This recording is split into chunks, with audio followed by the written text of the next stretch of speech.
umat manusia, namun benar-benar ada di kehidupan nyata. Luar biasanya, fenomena tersebut ternyata sudah terjabarkan dalam kitab suci Al-Quran sebelum para ilmuwan membuktikannya secara ilmiah. Dalam silat spektakuler, inilah kisah sederet peristiwa dalam Al-Quran yang terbukti kebenarannya secara ilmiah.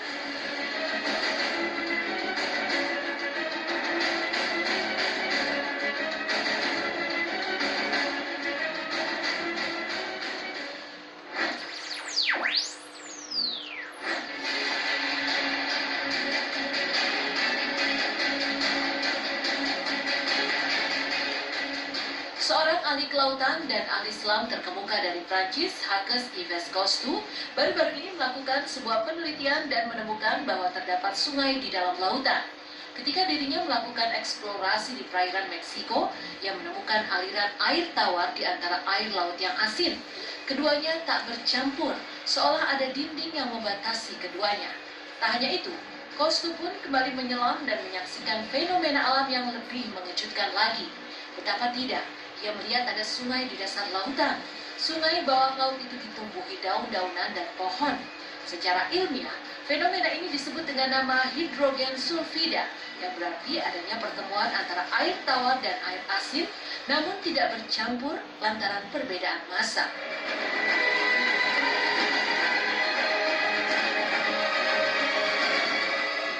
Minyak selalu cenderung berada di atas air gitu kan, karena massa jenisnya, berat jenisnya itu lebih ringan daripada air. Sungai itu suatu massa air yang besar, artinya kita melihat sungai itu sebagai sesuatu yang mengalir gitu ya.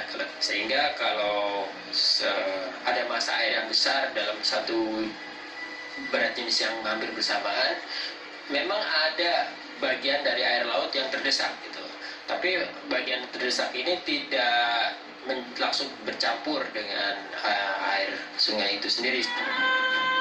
Fenomena menarik ini menjadi kebesaran Allah Subhanahu wa Ta'ala seperti yang dijelaskan dalam Al-Quran surat Ar-Rahman ayat 19 dan 20.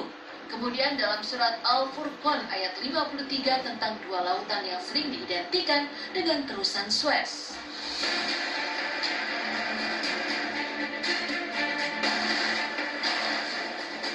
Itulah kenapa diturunkan Al-Quran, karena supaya kita baca dan kita tahu gitu ya.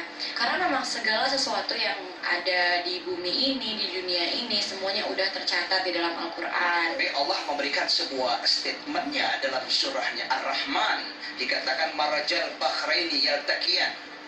Ternyata Allah biarkan dua laut itu saling bertemu, tapi ada dinding batas. Luar biasa. Ini spektakuler sekali. Tetapi ayat selanjutnya mengatakan bainahuma barzakhun la yabghiyan, di antara keduanya. Ternyata dia tidak saling ada pembatas, tidak saling melampaui, nggak saling melebihi dari batas-batas itu.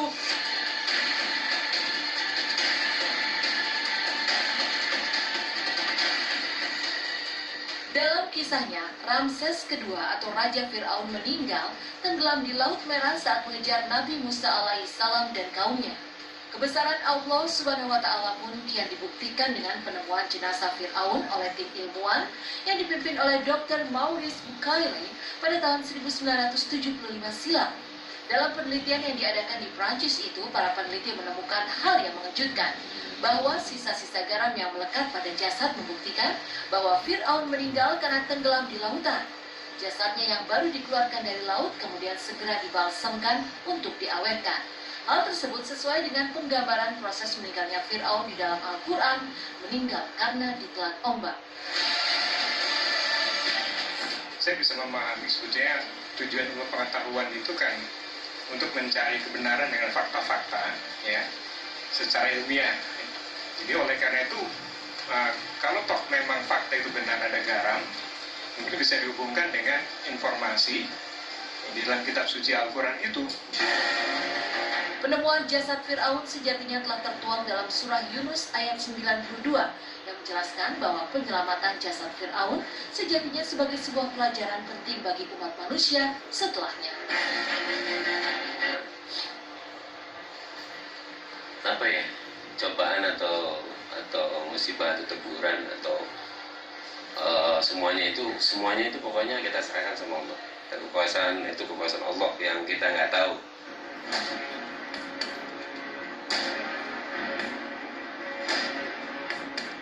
Dalam kisahnya, Nabi Nuh beserta kaumnya yang taat diselamatkan oleh Allah Subhanahu wa Ta'ala dari hantaman banjir bandang dengan sebuah bahtera yang sangat besar.